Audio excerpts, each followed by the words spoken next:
So yun, good morning guys. Ayan, muulan, nandito ako sa Shell. So biyahe tayo ngayon. Tara.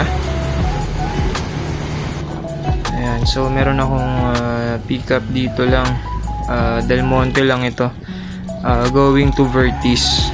Ayan, so tara, punta tayo ng Vertis. Ihatid natin siya. So ngayon nga medyo maulan talaga ngayon, medyo mahirap talaga magbiyahe.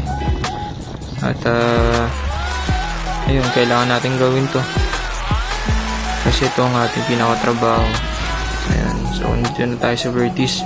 Grabe, sobrang nagbago na yung Vertis. Meron ng bagong soldier dito, tsaka napakadaming U-turn na. Hindi na siya ganun kabasta-basta na maluwag. Medyo mahigpit na rin talaga dito. So ayan, so punta na tayo sa muna natin, sa karib natin, kasi medyo malakas na ang ulan dito. Ayan guys, grabe, madilim na, and hindi talaga ako bumabiyahe ng muulan actually. So pauwi muna tayo dito sa Del Monte lang din, kasi maulan talaga, mamaya na tayo bumiyahe. Ayan, so minsan kasi wala akong magawa, ganito ginagawa ko guys. Peng yan. Sobrang boring ko guys, mag-isa ako. Yan, napapanuhan na ako. And sa mga di nakakalam guys, papuntang Quezon Ave yan, ayan, para iwas kayo ng traffic light, mag U-turn kayo dito guys. Ayan, bago mag mag Vertis, mag U-turn kayo dyan.